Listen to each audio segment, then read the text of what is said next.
Right, Celtic, Motherwell, an Aussie player scoring the winner. Feels like Scott McDonald is the perfect guest to get on for this video. Scott, meet John. You guys haven't done a video yet, so it feels like old times a wee bit. How are you doing, guys? Good. Pretty good. Yeah, all good. I'm delighted to speak to Scott, who was one of my favourite players, over a decade ago. He says that about everyone. No, but in all seriousness, that title run in 07-08 is genuinely one of the best times I've ever had supporting Celtic, and Scott was obviously a massive part of that, so delighted to speak to him. It does feel like we're maybe getting back to those kind of days in terms of a proper title race. Is there similarities there, Scott? Yeah, I think so. I think when it's neck and neck, look, if you look back in history, those titles that are neck and neck, everyone always remembers them, don't they? At times, as a player, they're not as fond, and even as a fan, they're not as fond to go through. But if the result's right at the end of the season, they're the most memorable and most enjoyable, for sure. What is it like week to week, Scott? Like in terms of, Rangers played ahead of us yesterday. Do the players take much notice? They always say in the media that they don't take any notice at all. But what is the reality of that? Is there chat in the dressing room? What goes on? Yeah, of course there is. You are watching. If you're the second team, you're usually, a lot of the time, if you were the second team, you're usually away from home. Didn't really work that way this week because of work and everything. But you were normally the away team, so you would travel on a Saturday and get in the hotel and you just hear someone yell down the hallway. You open the door. That Sam just scored. You're like, let's slam the door again. So little things like that will happen. You are aware, and you're always sort of hoping the other team stumbles and just gives you a lift. Particularly if you are that second team playing. Sometimes it would work out where the other Rangers would play a lunchtime kickoff on a Saturday. You'd be at home 3:00, and you just hear the roars, and then just like, yes, today's a day where we've just got to make the most of it and get on top and make sure we get maximum points to try and edge away. So it's neck and neck. There's a lot of psychological battles within the whole season, the to and the fro and the ups and the downs. There's a lot of relief at the end of seasons like that. If you ask any player, I think probably involved in any title race that's gone down to the wire, when it just finishes, the first thing that you think is, I thought that went the right way. Been on both ends, so I've been there on the last day and won, been there on the last day and lost. So yeah, not great, horrible, but yeah, amazing when they do come through for sure. Hamish, did you feel that tension in the stadium yesterday that Rangers had beaten Hearts? Did you kind of feel that within the support? I think it's been 4 games in a row now. We've gone in 7 points behind, and you can definitely feel the tension. I think it's great though. I think it's brilliant. In the past, in recent seasons, other than last year, we've always been big favourites to win the league, and even in the years when it's been kind of neck and neck up until December, even January, you've always felt Celtic had the edge and we'd go on and win it. I think this year it genuinely is kind of 50-50. If anything, maybe even tilted in their favour, given that they have a 4-point lead at the moment. You feel as if every game really matters at the moment, and I am absolutely loving supporting Celtic right now. Every single game is a huge game. Wednesday night we play Ross County away from home. It would usually be a really unglamorous game, and I just think it's a huge match because we can't afford to slip up because the pressure's on so much. And players must love it, Scott. Fans absolutely love it. I'm assuming Ange will, as much as he'd like to be 10 points clear, he'll be loving it as well. Yeah, I think you'd be loving it more if you would have got the team 4 points above at the moment and keep trying to push away. At the moment, they're the chasers and they have to keep performing. And I think the question I'd ask you is, are you really concerned when you walk away at the end of that match on the weekend then, Hamish, whether or not Celtic performed to their optimum or not? Or is it just more of a, job done, 3 points, on to the next one. We don't care what it looked like. It's all about getting 3 points. It feels really good at full time when that whistle goes and you've ground out a 1-0 win. Like you're proper, hugging your mates and all that kind of thing, because you know that I don't think Celtic were at their best yesterday, and I don't think we've been at our best for a lot of games over the last 6 weeks. Hearts, I don't think we were at our best. Aberdeen, we weren't at our best. Dundee United's probably the only one where we really performed really well for 90 minutes. But that feeling when that full-time whistle goes and you know you've kept in touch with Rangers at the top, and I mean, Ange, I think, has got a bit of a bee in his bonnet at the moment, John, because he feels that Celtic aren't getting the credit that they deserve. I think it's 9 wins from the last 10 in the league. That 1 draw against Livingston. Surely people should be talking about this run of form a bit more, no? Well, no, because I think they aren't, because we're in the midst of this whole title race thing, and we are 4 points behind, and ultimately sometimes that's all that matters in Scotland. But I think to answer Scott's point, I think, yeah, I don't think we kind of have the luxury to be snooty about a 1-0 win at the moment, just with the nature of the injuries and all the stuff that's going on. I mean, there was other issues yesterday in terms of like a silent crowd protest, so it was one of those ones you just want to get through, and I'm treating every match like that at the moment, just wanting to get through it to the next one until this derby on January 2nd. What do you make of the injury situation at the moment, Scott? And is it just about that? It's just getting over the line at the moment, no matter what the performance is like? Nail on the head. Yes, it is 100%, isn't it? Just by hook or by crook. Mm-hmm. How you do it doesn't matter as long as you do it. And look, having to play David Turnbull as your number 9 in games just proves how desolate the squad is right now, particularly in that front area, number 9 area. Who would have thought? Start of the season, signed a couple of strikers, and we'll be talking about no number 9s available now. It's crazy. The hoodoo continues in terms of that number 9 role. Is only seeming to have it almost just one available at most times at Celtic at the moment. It's not been kind. But like you say, I think at the moment it is all about just getting the results. Another big one, like you said there on Wednesday night, Hamish, before you even play an even bigger one on the weekend. It's brilliant. And then it gets bigger again after that. So they just keep coming. And it is a great time to be a fan, without question, because Christmas is always a great time to be around and watch the games. But when you're playing these games, and I think it's great that actually this League Cup final's around this time as well. It just makes it a little bit more special, doesn't it? So really looking forward to that. Obviously, job to be done. Be interesting to see what kind of a team gets put out against Ross County. With all these injuries and worries, does he try and bring in maybe Kyogo for that? I doubt it. It could be another false 9 for someone to play on Wednesday night. But the way they move the ball and control the game a lot of the time, yes, Motherwell actually put Celtic under a lot of pressure at times on the weekend and played particularly well in moments and made it difficult for Celtic's back four, had chances. And look, there's no question Ross County getting a great win on the weekend. They were buoyed by that. And they'll see it as a free hit. They're at home. I'm sure there'll be a big crowd there as well. Celtic fans will get up there in their droves, but Ross County fans will get there as well. Always a great occasion when Celtic come. So it's not going to be an easy game by no means, particularly with them getting their tails up and getting a win as well. So I think Celtic, like every game, they need to start really well. And if they can dominate proceedings early on, get that goal, I think then it just changes the complexity of it totally for Celtic throughout that game. Scott, just on David Turnbull, he would have been very young towards the end of the second Motherwell career you had. Was he in and around the fringes of the squad when you were at that last season? You were at Motherwell? Yeah, he was very much. I think I may have touched on this before, John. I'm not sure, but he was one. There was one particular moment that stood out for me with David, and Stephen Cragen had him in the reserves and had a decent squad at that time. The reserve team there, or the under 21s, whatever they were, under 20s at the time, they ended up winning the league that year. They were top team. But David always had this ability to be able to, even at a young age of 17, 18, played an 11 and D11 game down at DL Park. And I just remember him playing with me, and he found space so easily. It was something that young players don't quite get or understand.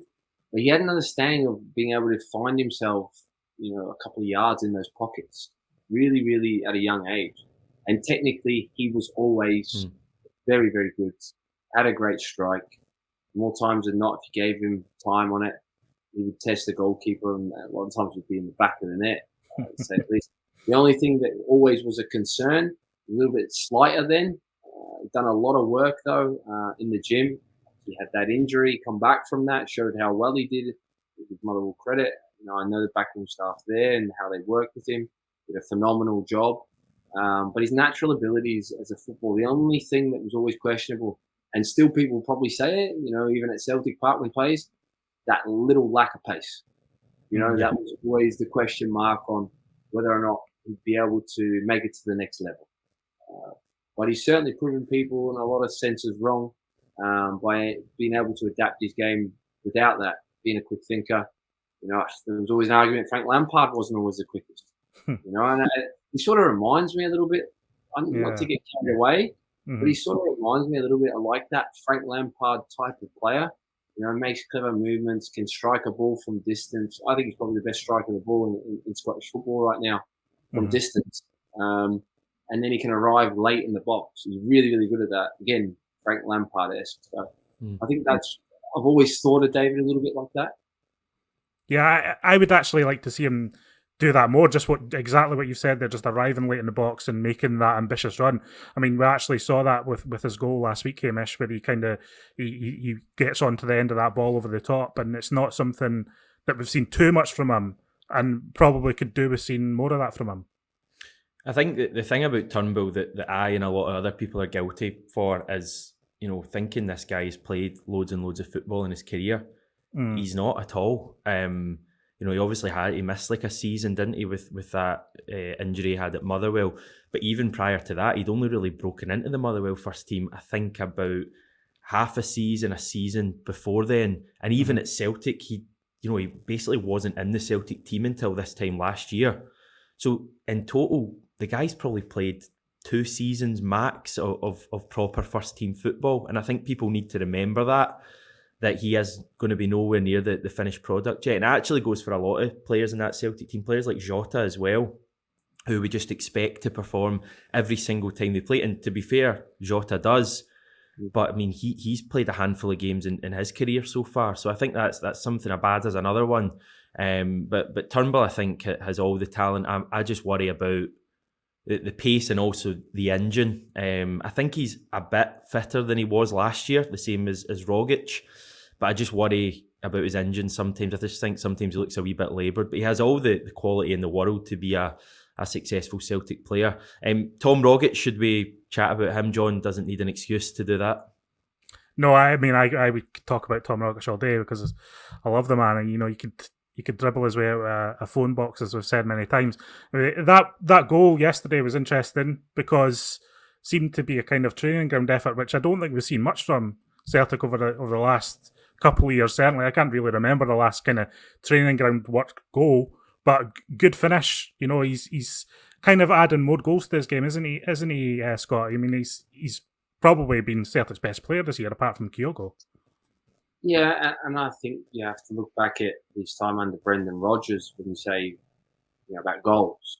Mm-hmm. How many goals he was scoring in that era, in his career under Brendan Rodgers. And I think that then leads to the probability that, again, it's a manager who really, really fancies him and gets the best out of him because he believes in him and probably the way he manages him.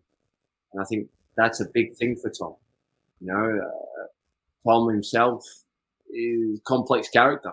And I'm not saying he's a troublesome guy, but he's a deep thinker and, a very quiet type of person. Not in the changing room, from what I gather. Him and James Forrest, very, very good friends, and they've known each other for a long time, growing up through the Celtic ranks since Tom had gone there.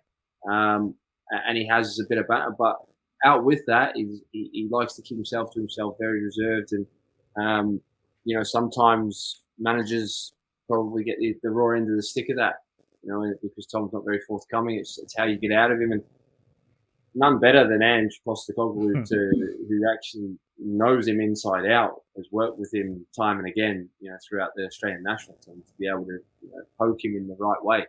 And I think he's certainly done that and revived his Celtic career second to none, because we all thought, let's be real, he was off to Qatar or where was it, Dubai or Kuwait or somewhere like that. Yeah. almost over a year ago. So for him to revive it in the way he's done it, he's back to his best, and hopefully now past the injuries, because a fit Tom Rogic and a consistent one, as we've seen over the time, there's not a lot of people that can live with him in Scottish football. I just think he's turned into arguably our most important player, and I just think he looks so sharp. He looks so fit at the moment. He's in better shape than I've ever seen him in his Celtic career. He's playing 90 minutes, and that's just something that's gone under the radar. And he's performing well for 90 minutes consistently. I mean, yesterday, some of the football he played was brilliant. We should say, by the way, the Conference League draw is literally going on as we speak at the moment. I think that's why me and John keep kind of diverting our eyes away from the screen. I think we've had basically about half the draw. I don't think Celtic are out yet. I saw Slavia Prague just came out there, so we've definitely avoided them, which I think was the big one. So we'll just keep an eye on that. But anything else from yesterday? Any other players you want to pick out, Scott? Obviously, it was good to see Starfelt back in again. Obviously, you feel a bit for Welsh, who's not really put a foot wrong, not a lot wrong. But obviously, that's his tried and tested back four. I think we're going to see that in the cup final. Whether or not he flexes with that come Wednesday night, he changes that back four. It's always a concern, isn't it, to mess around with your back four when you need the 3 points. So good to see Tony Ralston, back as well, coming off the bench. Look, I think Mikey Johnson will probably play a big role as well now. James Forrest is out. That's hugely disappointing again. Just can't seem to get a break at the moment in terms of, we talk about Tom Rogic being consistent with his fitness. It seems to be one after the other for James now that his body's breaking down on him. Is that because he's coming back from a kind of longer term injury, you think, Scott? Is it difficult when you've been out for a while and kind of the issues just mount up and kind of back up on themselves? Is that what? I know you're not a physio, you're not a doctor, you're not in the Celtic camp, but is that the kind of thing that we're looking at here? Yeah, look, I think as you get older and the way that James plays his game as well, it's always been high twitch fibre. He's always been that pacey player. And as you get older, these slight niggles in those certain areas, hamstring tendons and whatever else, start to take its toll over the wear and tear and the way that you play your game. It's in an explosive manner, isn't it? And that's the way James likes to play his game. So, you just hope that it's able to be managed physically for him, and also from a physio perspective and a club perspective, that they can manage that and get him back very, very quick. And just the loadings, again, it's almost like, I don't like to say it, but is it going to be a case where James becomes more of an impact player for Celtic in the coming months and maybe the years? I hope I'm wrong, because I'd love to see him back to his best again. Because a full-flying James Forrest, in this league particularly, we've seen it, haven't we? When he's at his best, he's great to watch. Hamish, have you got a bit of breaking news there? Because I do, if you don't. Bodo Glimt, yeah. Probably the best team in that side of the draw. I'm a little bit worried about that. They seem to be a team who are very efficient in what they do. They've got a very structured game plan. But I think I would have probably preferred another team at that draw. What's your take on it, Hamish? They thumped Roma, didn't it? Was it 5 or 6-1 in the group stage? They obviously finished behind Roma. I think it's fine. I mean, it's still a tie. I think you would probably expect Celtic to be favourites for, Scott. Yeah, you would, wouldn't you, in terms of being the unknown quantity, in terms of to the general public itself. Again, excuse my ignorance though, John, you may or may not know, what do they play on? Do they play on the artificial, or do they play on actual grass? That's a good point. I do not actually know that. I do not know that. I'm just looking up kind of how their season went in 2021 at the moment. Now, obviously, they kind of have a kind of summer football thing on the go, I believe. They finished second in their Europa League group. Europa Conference League group to Roma, at 1 point behind Roma. So they've done well in their group. They've done well in their league season this year. I think they were unbeaten for kind of half their league season, and they've got like one game to go in there. So very interesting times for Celtic. Wikipedia which is always a trusted source, of course, guys, has them down as playing at the Aspmyra Stadion, which only holds 7,500 and is artificial surface.